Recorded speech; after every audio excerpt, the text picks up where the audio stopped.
नमस्कार दोस्तों, आज के इस वीडियो में हम आपको बताएंगे मिलेट्स के बारे में। जी हाँ दोस्तों, मिलेट्स यानी कि कदन, छोटे अन्न जिनको हम मिलेट्स इंग्लिश में कहते हैं, इसके बारे में हम बताएंगे आपको।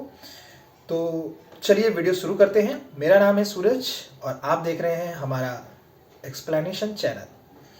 दोस्तों, कदन यानी कि मिलेट्स भारत में बहुत ही पुराने समय से यूज हो रहा है।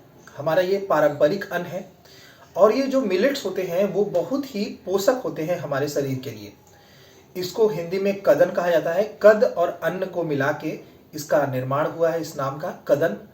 दोस्तों, कदन मिलेट्स यानी कि मोटा अनाज, छोटे बीज जिनके होते हैं, छोटे बीज वाली फसलों को मिलेट्स के रूप में जाना जाता है। अक्सर इनको सुपर फूड भी कहा जाता है। सुपर फूड इसलिए कहा जाता है क्योंकि इसमें पोषक तत्व बहुत ही ज्यादा मात्रा में होती है। दोस्तों, इन अनाजों के प्रमाण सबसे पहले सिंधु सभ्यता में पाए गए थे। सिंधु घाटी सभ्यता की जब खुदाई हुई थी तो उसमें जो हमें पात्र मिले थे उसमें इन छोटे छोटे मिलेट्स का हमें दिखे थे और हमें इनके बारे में जानकारी मिली थी।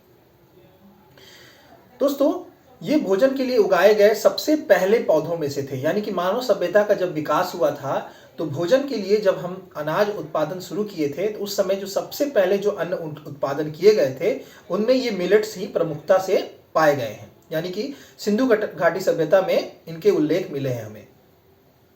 दोस्तों, इन मिलेट्स को उगाने के लिए किन किन तरह की जलवायु होनी चाहिए, कैसी जलवायु होनी चाहिए, इसके बारे में हम आपको बताते हैं। भारत में मुख्य रूप से ये खरीफ की फसल मानी जाती है। यानी कि खरीफ मतलब कि आप जब हम धान उगाते हैं, चावल का जब खेती होता है उस समय खरीफ की फसल मानी जाती है और उसी समय इन मिलेट्स का उत्पादन भी किया जाता है। तापमान लगभग 27 डिग्री सेल्सियस से लेकर 32 डिग्री सेल्सियस के बीच में होना चाहिए, जो कि इनके लिए अच्छा माना जाता है इन मिलेट्स को उगाने के लिए। वर्षा लगभग 50 से 100 सेंटीमीटर अगर होगी तो उत्पादन अच्छा होगा। मिट्टी कैसा होना चाहिए? मिट्टी होना चाहिए अवर, जलोढ़ या फिर दोमट मिट्टी होगी तो इन मिलेट्स का उत्पादन अच्छा होगा।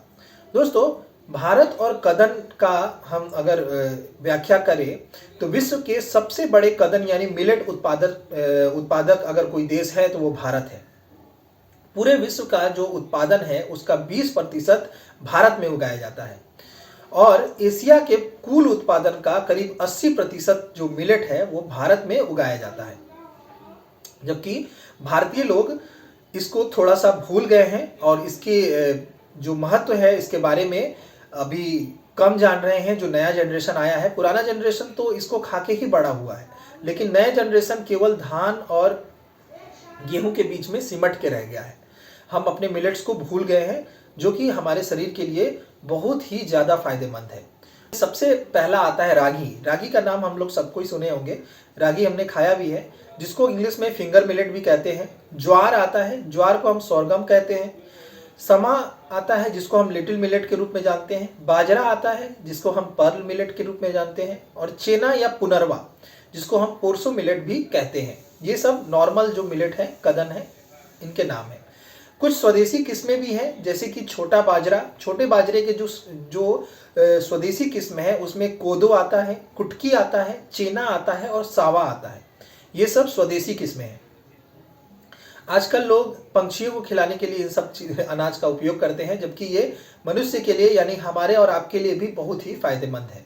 सबसे ज्यादा मिलेट जो उत्पादक राज्य हैं उनके बारे में बताते हैं आपको। सबसे पहला नाम जो आता है राजस्थान का। राजस्थान में सबसे ज्यादा मिलेट का उत्पादन किया जाता है।